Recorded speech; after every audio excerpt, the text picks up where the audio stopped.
Microsoft made some changes to the system tables in SQL 2005, and I want to show you those. They'll tend to surprise you a little bit if you're coming from the old SQL 2000 world. If you'll notice, I've gone into the Server Management Studio, and on my server, if I expand databases, you'll notice that there is a folder for system databases.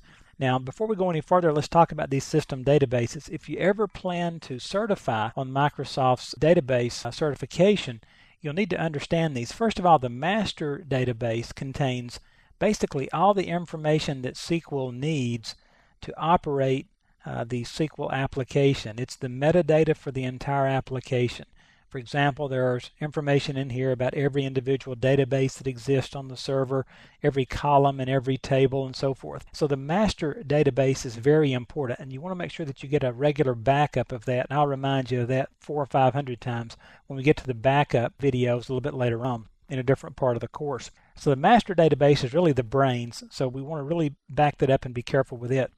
The model database is kind of interesting. Anytime we create a user database, what's actually happening in the background, SQL is making a copy of the model database. Now, the purpose of the model database is to provide more or less a template for all new user databases. This saves time, makes it more efficient, and it also gives us an added advantage in that if we want the database to always be created, any database that we create, that is, if we want them to be created at a certain size with certain features, we can go make those changes to the model database, and then every database that we create will automatically have those characteristics set at creation time. So that's kind of a neat trick and a time saver. The MSDB database, for you MASH fans, this is the Radar O'Reilly of SQL Server.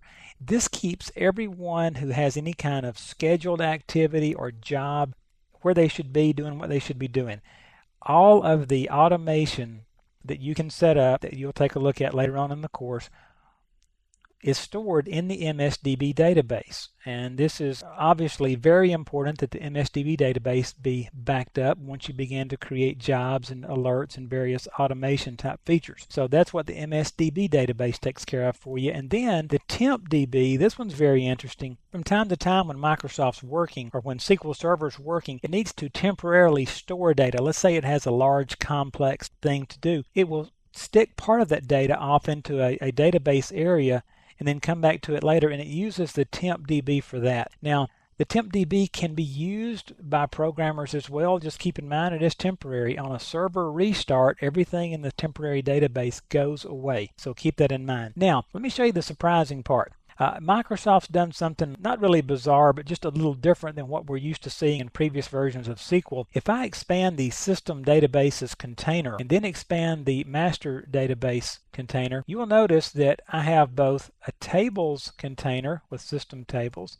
and a views container with a lot of views in here. And as I scroll down, you can see there's quite a few views. Well, here's what's happened. Microsoft has made some pretty significant architectural changes. One of the big ones is it's possible to create more than 32,767 users, groups, roles, and data types and so forth in SQL Server 2005. It wasn't possible in previous versions. Now, that brought up some issues about querying users, querying certain metadata, and I won't get into it. What I will tell you is to go out and do a search in Books Online on compatibility views, because that's exactly what these system views down here are called, compatibility views. Go do a search on Books Online and just read about these things, and it will show you how to query these things properly to get information. Now, what Microsoft has done, if you'll notice, information schema.check constraint. Let me make this a little wider.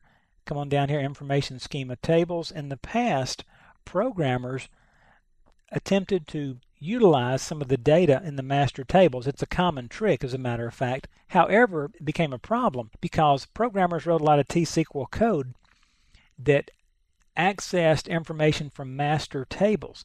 Then, in subsequent versions of SQL Server, Microsoft changed system table names and structures, and now the code didn't work. So what's happened now, Microsoft builds these information schema views, for example, information schema columns that you can use to search columns in the database. Now, the Microsoft promise, if you will, is that no matter what happens to underlying system tables, they will always expose columns through this information schema columns view. So anytime you need to access data in the system tables, use these information schema views. Other information, you'll notice this sys schema views down here. These provide backward compatibility to data that we're always used to being able to pull from system tables in previous versions of SQL. These are provided for backward compatibility. And one very interesting note, anything that is new, any kind of new feature in SQL Server, the metadata has not been exposed to us, not even through these schema views or system schemas. So at this point, you're not able to get that stuff. So anyway, that's your master databases or your system databases. I just wanted you to be aware of those and aware of that one fairly major change in how Microsoft's choosing to expose this metadata to us now.